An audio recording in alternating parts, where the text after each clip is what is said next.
It is a beautiful but rainy Thursday night. We have had about 3 inches of rain in the last 7 days. I have a weather center in my garden, so I can keep track pretty close. And 2 inches of that 3 has been in the last day and a half.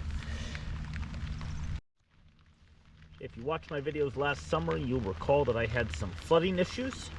Didn't have much in the way of green beans last year because of it. I did attempt to fix a lot of that over the winter. Let's take a walk around and see if I succeeded. So this is the area that leads from what was the path and the old gate over here into the greenhouse. And this area is always flooded. Primarily, it's on a hill, but I think primarily because it is the area that we walk and it tends to get muddy. So it's not terrible. It's not standing water. So I don't think that's a big issue. I have let the weeds grow up on the other side of this just because I'm hoping they'll eat some of this water, drink some of this water. What did they do? And I can pull them and give them to the rabbits. So it's kind of a win-win for that. The south side of the garden is sloped pretty nicely. So times like this where we get a lot of rain, it's actually great because nothing is going to sit here. When it gets dry, it means that I have to water a lot more because it's not going to sit there. Any areas that do have standing water like this really is because of what's underneath it. These are areas that I didn't flatten very well. There's little divots and holes and stuff underneath the weed block. Nothing that's really going to impact the plants, I don't think. At the far south end of the garden, this is still an issue, and I haven't figured out how to really solve it. We're looking at probably about 2 inches of water here. It's just sitting. I don't think it's going to impact stuff like these onions and stuff. As soon as this dries out, they'll be fine. This is the area, obviously, where it kind of just stops. I've got some raspberries over here. That's where the other greenhouse is going to be when I get that moved. So this is where everything kind of comes down and then it flattens out. So it basically sits here. My only solution to this was to use this as a path this year. And that way, if it does collect here, it doesn't impact the plants. It's a pain to walk in, but put on some boots and go with it.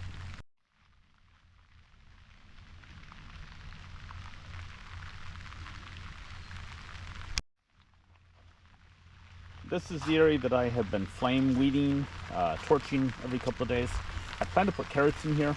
I'm actually pleased. This is not, if I look at this where I step in it, I'm not really sinking in at all. So I think this would be perfect for carrots.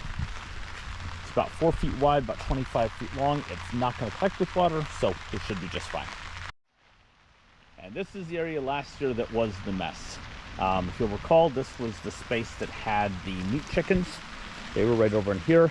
And then I tried to do beans in this area, and it was terrible. This area right here actually is exactly where that was. And there are some areas that still have standing water. This isn't a whole lot, and honestly, I think most of this is just because of the volume of rain that we've gotten. If this had been a quick little shower, I wouldn't have standing water.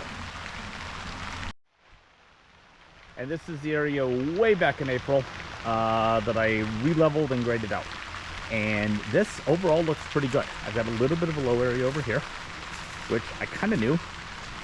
I didn't have a real good solution for this, so I think these beans and stuff will be fine. I do need to bring this up, obviously, but this is the corner of the rabbitry here.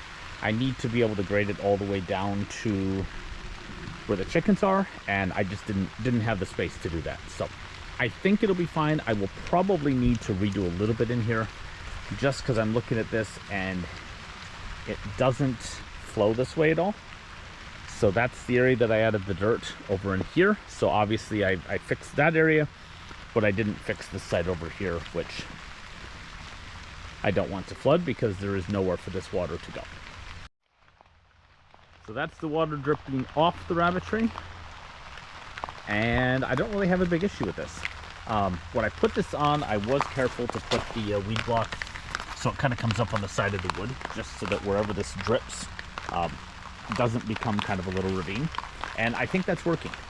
If it does do anything, it's just going to flow down and into the grass, which is totally fine. But as long as the plants don't get stuck in standing water, I think this is fine. So the chicken run does have some water in it. However, I have two choices. I can either have, this is a temporary fence right here for now.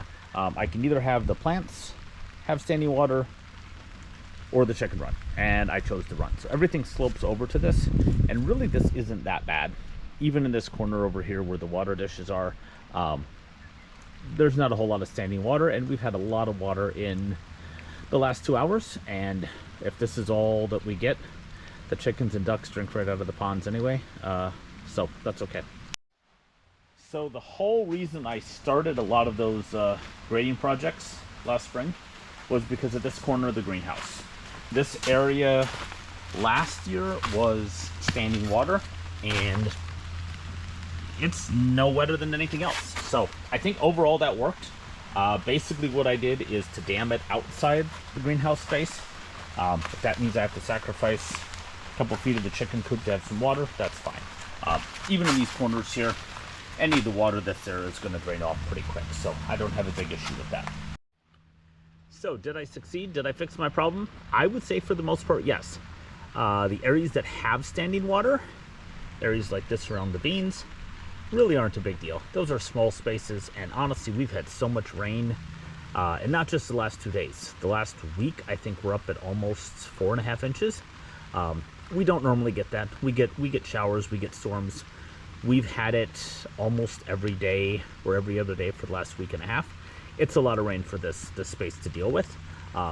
Given that I don't know a whole lot about the grading process, and I'm kind of learning as I go, and learning the tractor side of it as I go, I would say I'm pretty impressed. This seems to be working. So stay tuned for more. I've got lots more ideas for things I want to improve, not just drainage wise, but just how this whole farm homestead gardening thing works. So subscribe if you haven't. Thanks for watching. We'll see you on the next one.